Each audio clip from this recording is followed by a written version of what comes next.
Number question तक बता दिए थे। अब इसमें 18 नंबर क्वेश्चन तक 18 से देखिए।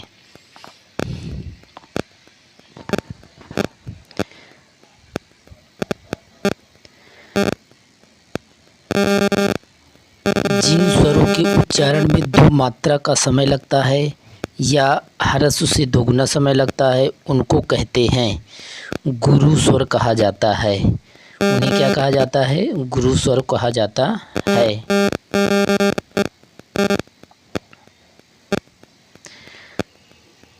जिन स्वरों के उच्चारण में ह्रस्व स्वरों से अधिक समय लगता है वह गुरु स्वर या दीर्घ स्वर कहलाते हैं। मात्रा की दृष्टि से दीर्घ स्वर द्विमात्रिक स्वर कहलाते हैं, अर्थात दो मात्रा वाले स्वर। दो मात्रा होने के कारण ही इनको उच्चारण में ह्रस्व स्वर से दोगुना समय लगता है। छंद शास्त्र में ह्रस्व मात्रा को लघु और दीर्घ मात्रा को गुरु कहते हैं।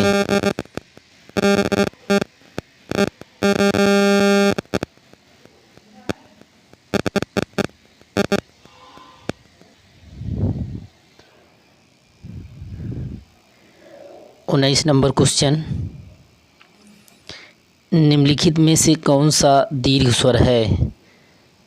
निम्नलिखित में से कौन सा दीर्घ स्वर है? बड़ा आ क्या है? दीर्घ स्वर है।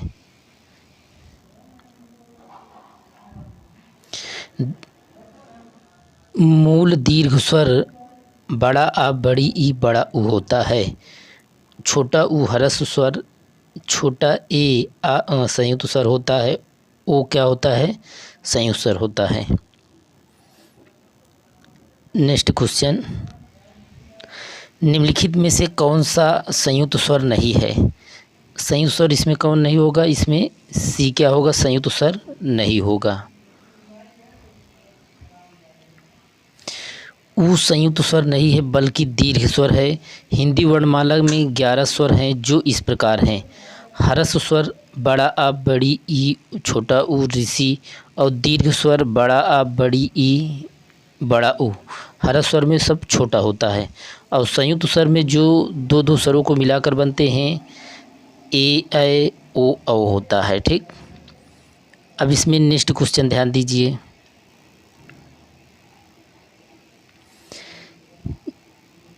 किस स्वर के उच्चारण में दीर्घ स्वर से अधिक समय लगता है? किस स्वर के उच्चारण में दीर्घ स्वर से अधिक समय लगता है? प्लुत स्वर होता है। जिन स्वरों के उच्चारणों में दीर्घ स्वरों से अधिक समय लगता है उन्हें प्लुत स्वर कहा जाता है।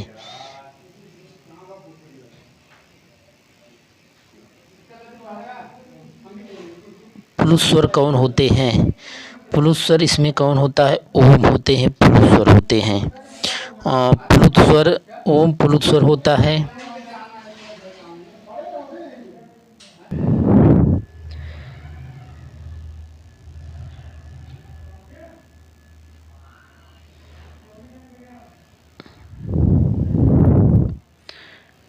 ओम प्लुत स्वर है। शेष वर्तनी की दृष्टि से त्रुटिपूर्ण शब्द है। ह्रस्व स्वर के उच्चारण में जितना समय लगता है प्लुत स्वर के उच्चारण में उसका 3 गुना समय लगता है। प्लुत स्वर का प्रयोग मूलतः वैदिक भाषा में या नाटक इत्यादि में संवाद लिखते समय पुकारने के अर्थ में किया जाता है।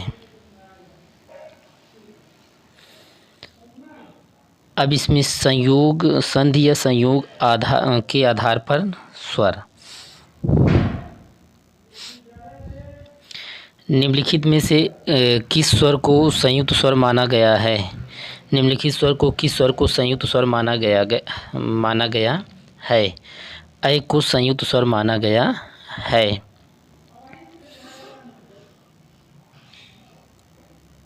ऐ स्वर को संयुक्त स्वर माना गया है। संयुक्त स्वर ए, ऐ, ओ, औ आते हैं, ओ, औ आते हैं। इनके संयुक्त होने का विवरण इस प्रकार: बड़ा आ, छोटा आ और छोटी ई मिलकर ए बनता है। छोटा आ और ए मिलकर ऐ बनता है। छोटा आ और ऊ मिलकर ओ बनता है। छोटा आ और ओ मिलकर औ बनता है। आ ई उ री को मूल स्वर माना जाता है। आ ई उ को मूल स्वर माना जाता है।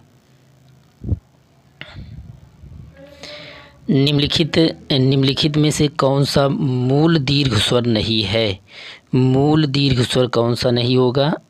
ओह नहीं होगा। और प्रश्नगत विकल्पों में से ओ मूल दीर्घ स्वर नहीं है, यह संयुक्त स्वर है। स्वतंत्र रूप से उच्चारित वर्ण स्वर कहलाते हैं। हिंदी वर्णमाला में 11 स्वर होते हैं।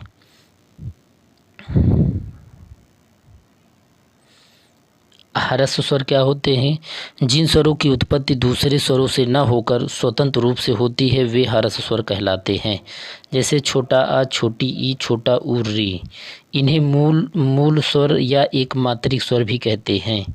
और इसमें दीर्घ स्वर दो समान मूल स्वरों के योग से निर्मित दीर्घ स्वर कहलाते हैं। जैसे बड़ा आ, बड़ी ई, बड़ा ऊ मूल दीर्घ स्वर हैं। और संयुक्त स्वर जब दो असमान स्वर परस्पर जुड़ते हैं तो उनके संयोग से संयुक्त स्वरों का निर्माण होता है। ए, ऐ, ओ, औ संयुक्त स्वर हैं।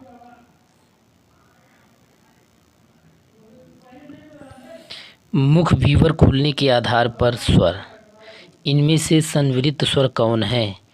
ई क्या है? संवृत्त स्वर होते हैं। ई संवृत्त स्वर होते हैं। संवृत्त स्वर किसे कहा जाता है? संवृत्त स्वर या ऊंचा स्वर ऐसी स्वर ध्वनि होती है जिसमें बिना व्यंजन की ध्वनि बनाए जीवा को मुंह में जितना संभव हो सके उतना ऊंचा या ताल से समीप रखा जाता है, इसलिए ई एक संवृत्त स्वर होता है। ई क्या होता है? संवृत्त स्वर होता है। और विवृत्त स्वर किसे कहा जाता है? विवृत्त स्वर या निम्न स्वर ऐसी ध्वनि होती हैं जिसमें जीवा को मुख से जितना संभव हो सके उतना नीचे तालु से दूर रखा जाता है। आ, बड़ा आ विवृत्त स्वर होता है। हिंदी स्वरों का वर्गीकरण जब जीव के भाग के आधार पर किया जाता है तो निम्नलिखित में से कौन सा भेद इसके अंतर्गत नहीं आएगा? कौन सा भेद इसके अंतर्गत नहीं आएगा?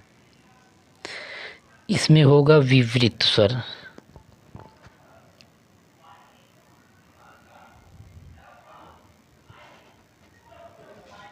विवृत्त स्वर जीव के भाग के आधार पर हिंदी स्वरों के अंतर्गत नहीं आता है। जीवा के उत्थापित होने या उसकी क्रियाशीलता के आधार पर स्वर 3 प्रकार के होते हैं। एक होता है अग्र स्वर, एक होता है मध्य स्वर, एक होता है पश्च स्वर। विवृत्त स्वर वे स्वर होते हैं जिनके उच्चारण में मुख द्वार पूरा खुलता है। विवृत्त स्वर वे स्वर होते हैं जिनके उच्चारण में मुख द्वार पूरा खुलता है।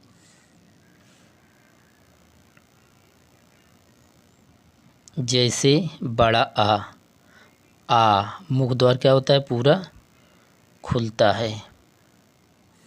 मुख द्वार के खुलने के आधार पर स्वर 4 प्रकार के होते हैं। विवृत्त, अर्धविवृत्त, अर्धसंवृत्त, संवृत्त होते हैं। उसके बाद 27 नंबर क्वेश्चन, अर्धसंवृत्त मतलब अर्धविवृत्त स्वर अय होता है। अर्धविवृत्त स्वर अय होता है।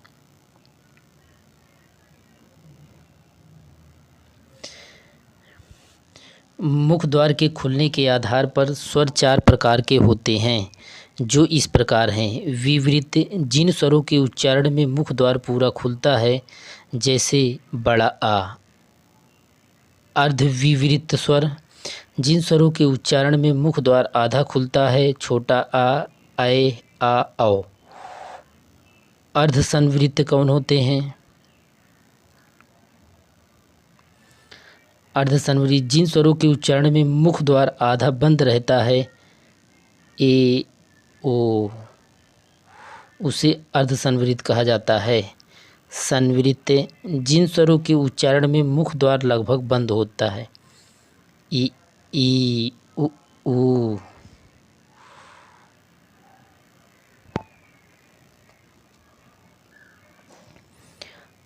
उच्चारण स्थान के आधार पर स्वर निम्नलिखित में से मूर्धन्य व्यंजन है। मूर्धन्य व्यंजन कौन होता है? डाढ़ा। मूर्धन्य व्यंजन कौन होते हैं? डाढ़ा। दिए गए विकल्प में मूर्धन्य व्यंजन डाढ़ा होते हैं। मूर्धन्य व्यंजन ऐसे व्यंजन होते हैं जो जिह्वा द्वारा वत्सर्य, कटक और कठोर तालु के बीच उच्चारित होते हैं। टा, ठा, डा, ढा, आड़ा और सा, ये क्या है? मूर्धन्य व्यंजन होते हैं। क्या होते हैं? मूर्धन्य व्यंजन होते हैं।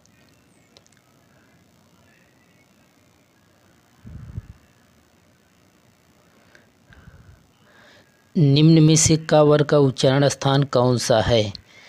का वर्ग का उच्चारण स्थान कौन सा होता है? कंठ होता है। का, खा, गा, घा, अंगा, ये सब क्या होते हैं? कंठ तालु कंठ से होते हैं।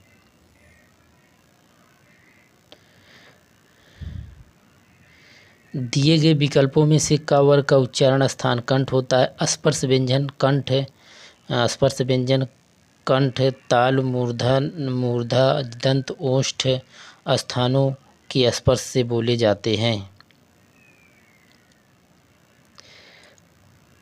कंठ का, खा, गा, घा, अंगा, तालु, चा, छा, जा, झा, इया, मूर्धन्य टा, ठा, डा, ढा, आड़ा, दंत ता, था, दा, धा, ना, ओष्ठ पा, फा, बा, भा, मा, अंता अस्त व्यंजन या, रा, ला, वा, ऊष्म व्यंजन सा, सा, हा, ये ऊष्म व्यंजन होते हैं।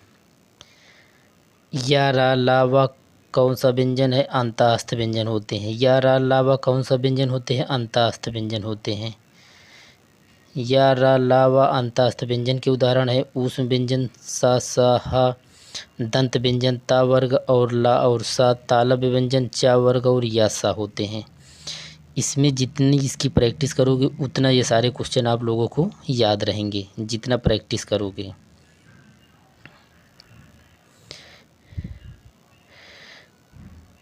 किस समूह के वर्णों का उच्चारण स्थान मूर्धा है? किस समूह के वर्णों का उच्चारण स्थान मूर्धा है? इसमें क्या है? मूर्धन्य कौन सा है? सा, री और टा, ठा, ये क्या होता है? उच्चारण स्थान क्या है? मूर्धा होता है। अब इसमें देखो, सा, री, टा, ठा क्या मूर्धा है? सा, हा, चा, छा तालु है। सा, ता, था, दा क्या है? दंत है। आ, का, खा, गा कंठ है।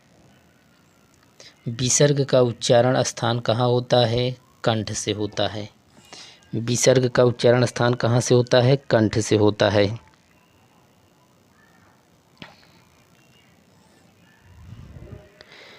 छोटा आ, बड़ा आ का वर्ग हा विसर्ग आहा किससे? कंठ से होता है। उ और पा वर्ग ओष्ठ से होते हैं। ई चा वर्ग था सा तालव्य होते हैं। उसके बाद स्पर्शी व्यंजन के पंचम वर्ण अनुनासिक होता है।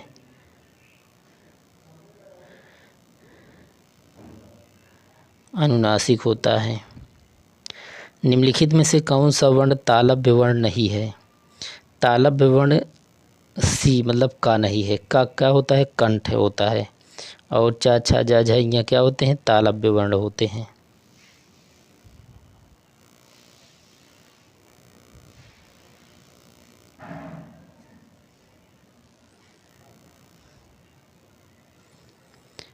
कंठोष्ठ दीर्घ स्वर वर्ण का उदाहरण कौन सा है? कंठोष्ठ दीर्घ स्वर वर्ण का उदाहरण कौन सा है? औ क्या है? कंठोष्ठ, कंठ और ओष्ठ दीर्घ स्वर वर्ण का उदाहरण होता है औ।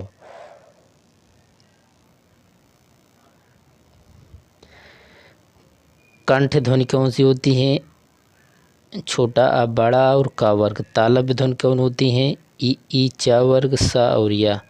मूर्धन्य ध्वनि टा वर्ग और सा। दंत ध्वनि कौन होती हैं? ता वर्ग और ला सा या मतलब रा ला सा। ओष्ठ ध्वनि कौन सी होती है? पा वर्ग। कंठ ताल ध्वनि होती हैं ए ऐ। कंठोष्ठ ध्वनि होती हैं ओ औ। कंठ ओष्ठ ओ औ ओ औ। कंठ ताल ए ऐ ए ऐ ए ऐ।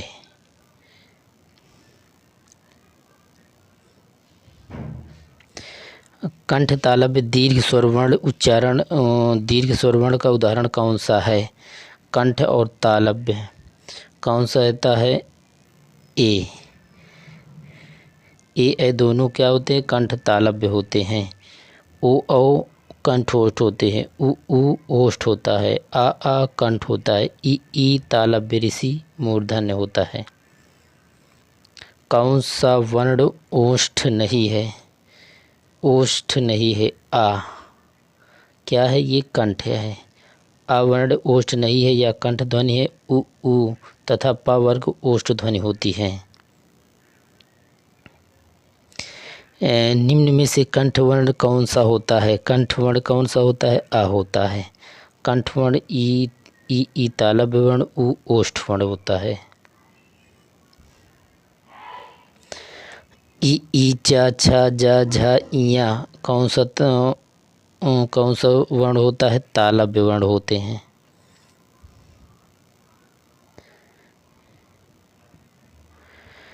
ऐसे वर्ण जिनके उच्चारण में जीवा तालु स्पर्श करती हैं उन्हें तालव्य कहा जाता है। ई चा छा जा झा इया। कंठ आ का खा गा घा अंगा। मूर्धन्य ऋषि टा ठा डा ढा आड़ा। ओष्ठ उ पा फा बा भा मा। तालव्य ई चा वर्ग होता है।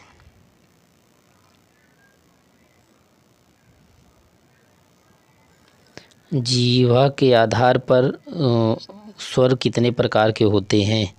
जीवा के आधार पर स्वर कितने प्रकार के होते हैं? 3 प्रकार के होते हैं।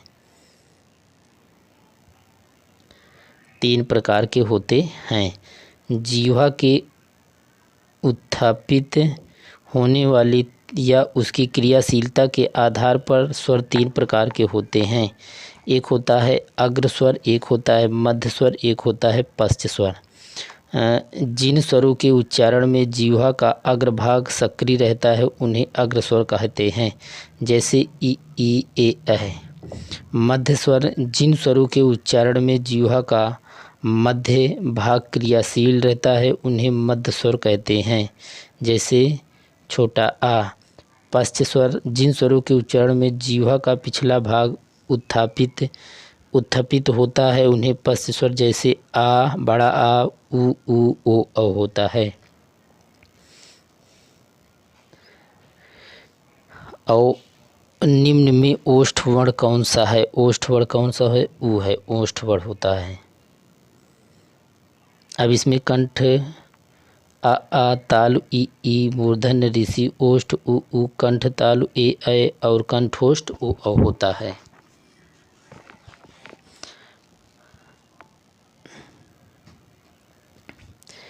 कंठ तालव्य कौन सा होता है? कंठ और तालव्य कौन सा होता है? ए ऐ होता है और कंठोष्ठ ओ औ होता है।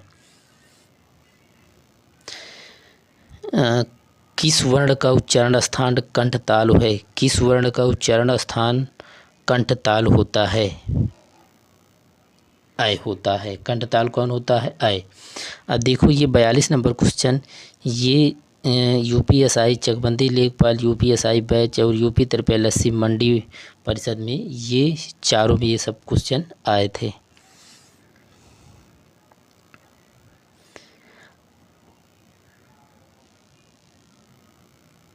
ओ औ किस प्रकार के वर्ण हैं? ओ औ किस प्रकार के वर्ण हैं? ये कंठोष्ठ होते हैं। ओ औ कंठ ओष्ठ होते हैं। अनुनासिकता के आधार पर स्वर। जब स्वरों के उच्चारण में ध्वनि मुख के साथ साथ नासिक द्वार से भी निकलती है उस अनुनासिकता को प्रकट करने के लिए निम्नलिखित में से किसका प्रयोग किया जाता है? निम्नलिखित में से किसका प्रयोग? चंद्रबिंदी का प्रयोग किया जाता है।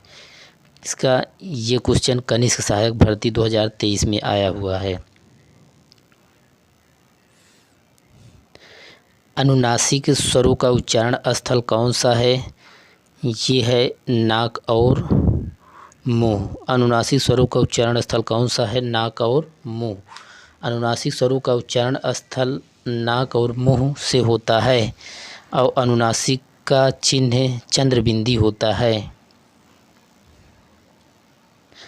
निम्नलिखित में से कौन से शब्द में अनुनासिकता है? निम्नलिखित में से कौन से शब्द में अनुनासिकता है? संभालना। संभालना में अनुनासिकता है।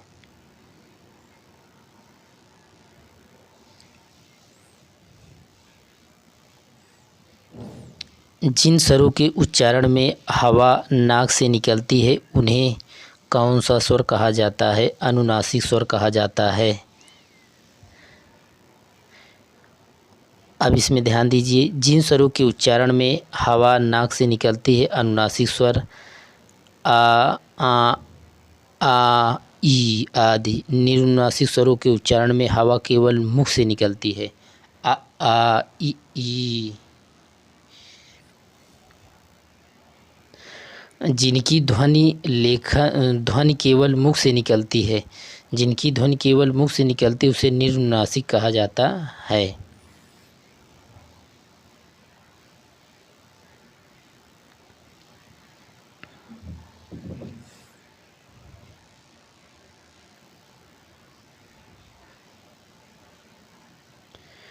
ओंठों की आवृत्ति के आधार पर स्वर। ओंठों की आवृत्ति के आधार पर निम्नलिखित में से कौन सी आवृत्तमुखी स्वर है? आवृत्तमुखी क्या होती है? ई होती है। ई आवृत्तमुखी होती है। ओंठों की आकृति के आधार पर स्वरों को दो भागों में विभाजित किया गया है। एक होता है आवृत्तमुखी, जिन स्वरों के उच्चारण में ओंठ वृत्तमुखी या गोलाकार नहीं होते हैं अवृत्तमुखी स्वर कहलाते हैं, जैसे आ ई ए ऐ। विवृत्तमुखी, जिन स्वरों के उच्चारण में ओंठ गोलाकार होते हैं विवृत्तमुखी कहलाते हैं, जैसे इसमें उ ओ औ आ, ये सब क्या है? वृत्तमुखी होते हैं। अवृत्तमुखी कौन होते हैं? आ ई ए ऐ, ये सब क्या होते हैं? अवृत्तमुखी। ओंठों की आकृति के आधार पर स्वर कितने भेद होते हैं? दो भेद होते हैं। ये आपका ये लास्ट क्वेश्चन है। स्वर से संबंधित अन्य प्रश्न। भाषा विज्ञान की दृष्टि से उ किस प्रकार का स्वर है? भाषा विज्ञान की दृष्टि से उ किस प्रकार का स्वर है? पश्च संवृत्त स्वर होते हैं। भाषा विज्ञान की दृष्टि से उ तथा उ पश्च स्वर संवृत्त हैं, संवृत्त स्वर हैं। जिन स्वरों के उच्चारण में जीभ का पश्च भाग कार्य करता है पश्च स्वर कहा जाता है। आ उ ओ औ आ।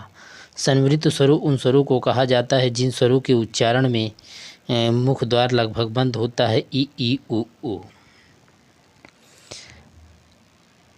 आज हम इस वीडियो में 50 क्वेश्चन तक ही बताएंगे। अब इसमें हम आगे क्वेश्चन नेक्स्ट वीडियो में बताएंगे।